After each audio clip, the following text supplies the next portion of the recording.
Véronique Volto, bonjour. Bonjour. Vous représentez aujourd'hui le conseil départemental de la Haute-Garonne. Vous êtes l'élu en charge, on peut dire, de la silver economy ou des seniors au sens large. On a vu donc dans la conférence précédente que beaucoup d'intervenants et d'institutions travaillent finalement dans la même direction, et c'est pas mal sur cette économie. Alors comment se positionne justement le conseil départemental par rapport aux seniors, et dites-nous aussi quelques mots sur le gérontopole. Alors, en fait, comme vous le savez, le conseil départemental est le chef de file de l'action sociale dans le département. Donc, c'est quelque chose de très large. Tout de même, le rôle du département est défini par la loi, notamment la loi d'adaptation de la société au vieillissement de décembre 2015, au-delà des textes qui existaient auparavant, avec bien sûr ce que je cite toujours comme premier exemple qui est le plus connu, c'est l'allocation de l'APA pour les personnes âgées.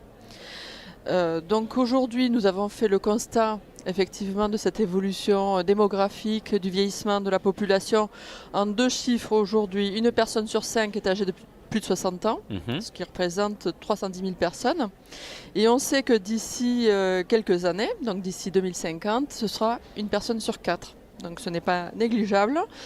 Nous avons identifié, comme tous nos partenaires, des besoins nouveaux, des services nouveaux auxquels nous devons répondre, de façon à ce que le parcours de vie de la personne âgée de 60 ans et plus, et jusqu'à la fin de vie, puisse effectivement vivre sa vie dans de bonnes conditions, en trouvant les biens, les services dont elle a besoin, voilà, pour vivre décemment, dans un logement adapté, par exemple, ou qu'elle puisse se déplacer dans de bonnes conditions. Alors donnez-nous des exemples d'actions que vous menez, parce que vous le dites tout à l'heure, à part quelques allocations vieillesse qu'on connaît, finalement on est un peu dans le flou, tant qu'on n'est pas directement concerné, évidemment, tant qu'on n'est pas dans la tranche d'âge. Bien donc... sûr.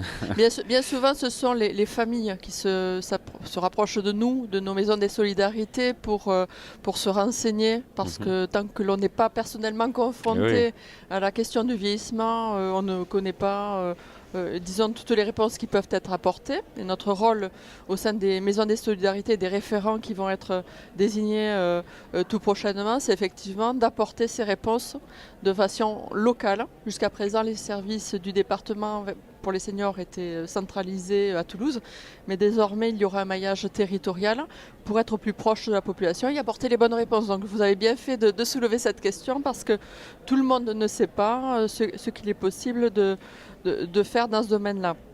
Donc nous avons un budget important. Le département bénéficie d'un budget d'1,5 milliard. La moitié est consacrée à l'action sociale. Donc c'est à peu près 750 millions d'euros consacrés à l'action sociale pour les jeunes, pour l'insertion, pour le handicap et pour les personnes âgées. Donc en 2017, je vous donne un chiffre précis, nous avons consacré 158 millions d'euros pour les seniors.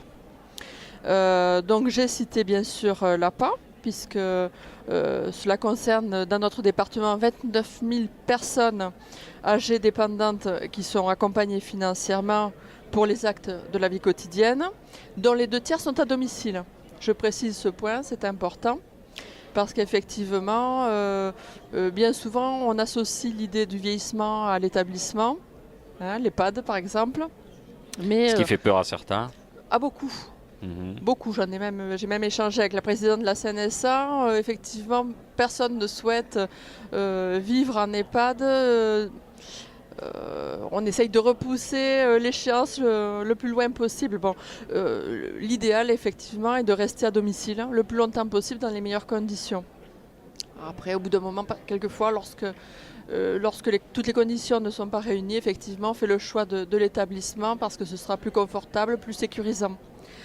Voilà, en quelques mots, un autre dispositif que je citerai, que tout le monde connaît, enfin, toutes les personnes concernées connaissent, c'est la téléassistance, qui permet de sécuriser aussi la personne âgée qui est seule à son domicile. Donc 25 000 bénéficiaires, je disais tout à l'heure, et ça représente un budget de 2 millions d'euros.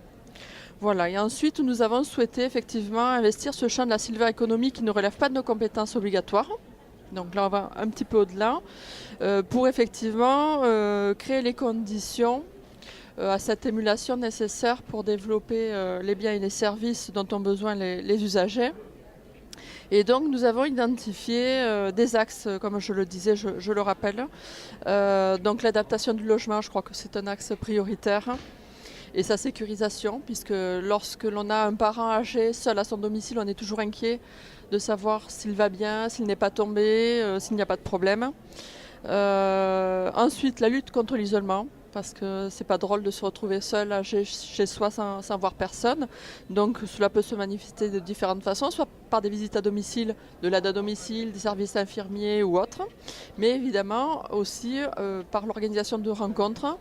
Donc ce lien social que l'on veut développer très localement, on fait de la dentelle là, ce ne sont pas des grands axes politiques, là on est vraiment sur des réflexions de territoire avec l'offre de services locaux, les partenaires locaux, donc on réfléchit aux moyens qui existent et à ce que l'on peut apporter et adapté, j'imagine, aux spécificités de chaque territoire. Exactement. Et bien sûr, on va aussi se poser la question de l'aide aux aidants, puisqu'on sait que les aidants s'épuisent avant les personnes aidées. Et donc, il faut aussi penser aux aidants. Donc, par exemple, avec le dispositif que nous avons mis en place récemment, c'était une volonté de Georges Méric, le président du conseil départemental, de mettre en place les haltes répit qui ont commencé à se déployer sur le territoire du département. Vous pouvez nous dire en quelques mots ce dont il s'agit ? Oui, bien sûr, ce sont des lieux d'accueil pour des personnes qui sont atteintes de la maladie d'Alzheimer. Donc c'est le début de la maladie. Les personnes sont accompagnées souvent par la famille. Ce sont des aidants familiaux qui, comme je vous le disais, s'épuisent et qui ont besoin de souffler un petit peu. Oui, le terme répit veut bien dire ce qu'il veut dire. Voilà, c'est offrir un peu de répit aux familles qui sont en tension. Donc c'est un petit peu la formule halte garderie pour les seniors, c'est-à-dire c'est un moment ludique de rencontre, d'échange, on va goûter ensemble, on va faire une activité ludique ensemble, passer un bon moment et permettre à l'aidant familial de vivre sa vie un petit peu aussi, en dehors de la maison. Alors, et ce gérontopole dont on parlait, pouvez-vous nous en dire quelques mots ? Alors, le gérontopole, c'est en fait une demande du professeur Vélas, qui mène une étude sur la prévention des fragilités. Qui avait contacté Georges Méric, que j'ai rencontré, qui a souhaité développer donc, cette étude. Et donc c'est un partenariat qui s'est mis en place à travers une convention et un financement à hauteur de 50 000 € du département pour en fait permettre à des personnes qui acceptent de se prêter donc à l'exercice de répondre à un certain nombre de questions pour évaluer donc les fragilités et les risques de dépendance. Donc à partir du moment où ce diagnostic est fait avec la personne, on peut définir un certain nombre de préconisations pour ralentir les effets du vieillissement. Donc là c'est à petite échelle, nous sommes actuellement dans la phase encore d'étude avec le gérontopole. Et si l'expérience est concluante ? Si l'expérience est concluante, il faudra peut-être proposer d'élargir cette proposition, puisque aujourd'hui les personnels du conseil départemental vont se rendre au domicile des personnes pour évaluer ce qu'on appelle le GIR, c'est-à-dire le degré d'autonomie de la personne, et on propose d'ores et déjà à certaines personnes d'évaluer donc ces fragilités, mais peut-être qu'on élargira un petit peu le champ. Effectivement, je crois que ça ne manque pas d'intérêt. Un mot qui est revenu lors de cette conférence, c'est le mot de co-construction, voire pour certains de co-conception. Est-ce que c'est un mot creux, un vœu pieux, ou est-ce que vous sentez que tout le monde a envie d'aller dans le même sens ? Non, je pense que c'est une réalité, une vraie volonté qui part d'une prise de conscience de l'évolution de la société. Je crois que c'est un défi que nous avons tous ensemble envie de relever, chacun avec son rôle. Je crois que nos rôles sont complémentaires.